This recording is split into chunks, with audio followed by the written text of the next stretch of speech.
You not haven't only in allowed- this We cabinet. gave you, through I the said stupid thank you. president, $350 billion. You We voted gave for you your military president. equipment. You And voted- Ukraine के राष्ट्रपति Vladimir Zelensky और अमेरिकी सदर Donald Trump के बीच हाल ही में हुई तीखी तकरार के बाद यूक्रेन को अंतर्राष्ट्रीय समुदाय से जबरदस्त समर्थन मिलता हुआ दिख रहा है। शुक्रवार को दोनों नेताओं के बीच व्हाइट हाउस में मुलाकात के दौरान तीखी बहस छिड़ गई। इस टकराव ने यूक्रेन रूस संघर्ष के संदर्भ में अमेरिका और यूरोप के बीच बढ़ते मतभेदों को उजागर कर दिया है। यूक्रेन के यूरोपीय साझेदारों और दुनिया के अलग अलग देशों के नेताओं ने जहां जेलेंस्की का समर्थन किया है, तो वहीं दूसरी ओर व्हाइट हाउस ट्रंप के साथ खड़ा दिखाई दिया।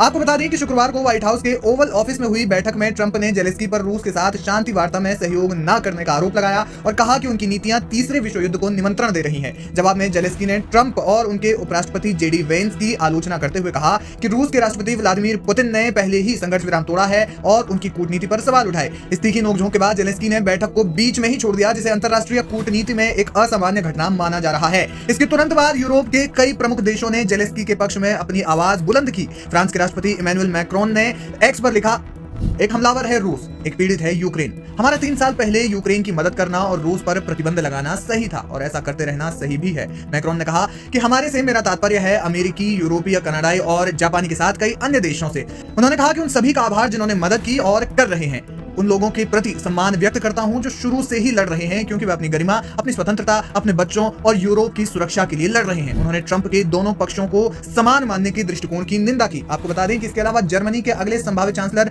फ्रेडरिक मर्ज ने एक्स पर लिखा कि प्रिय जेलेंस्की, हम अच्छे और मुश्किल समय में यूक्रेन के साथ हैं। हम इस भयानक युद्ध में कभी हमलावर और पीड़ित को लेकर भ्रमित हमें नहीं होना चाहिए। वहीं यूक्रेन के पड़ोसी पोलैंड के प्रधानमंत्री डोनाल्ड टस्क ने भी कहा कि प्रिय यूक्रेनी मित्र, आप अकेले नहीं है। एस्टोनिशिया के प्रधानमंत्री क्रिस्टन मिशेल ने कहा कि उनका देश स्वतंत्रता की लड़ाई में जेलेंस्की और यूक्रेन के साथ एकजुट है। मिशेल ने कहा कि हमेशा, क्योंकि ये सही है, आसान नहीं है। इसके अलावा स्वीडन, लताविया, चेक रिपब्लिक, स्पेन, नॉर्वे समेत तमाम देश यूक्रेन के साथ नजर आए। आपको बता दें कि यूरोपीय संघ की विदेश नीति प्रमुख काजा कैलास ने कहा कि आज स्पष्ट हो गया है कि आजाद दुनिया को एक नए नेता की जरूरत है और ये जिम्मेदारी यूरोप को लेनी होगी। यूरोपीय आयोग के अध्यक्ष उर्सुला वोन डेर लेयन ने एक्स पर लिखा कि आपने जो गरिमा दिखाई उसने यूक्रेन के लोगों की बहादुरी को दर्शाया है। मजबूत, बहादुर और निडर बने रहें। प्रिय व्लादिमीर जेलेंस्की, हम न्यायपूर्ण और स्थायी शांति के लिए आपके साथ काम करते रहेंगे। इसके अलावा जॉर्जिया मेलोनी भी उनके समर्थन में आई और तमाम अन्य देश भी यूक्रेन के समर्थन में आते हुए दिख रहे हैं। यानी कि ट्रंप का एक तरफ से विरोध होता हुआ दिख रहा है। बहरहाल इस मुद्दे पर आगे क्या कुछ होगा और ये बहस अगले समय में किस ओर रुख करेगी, ये देखना बेहद दिलचस्प होगा।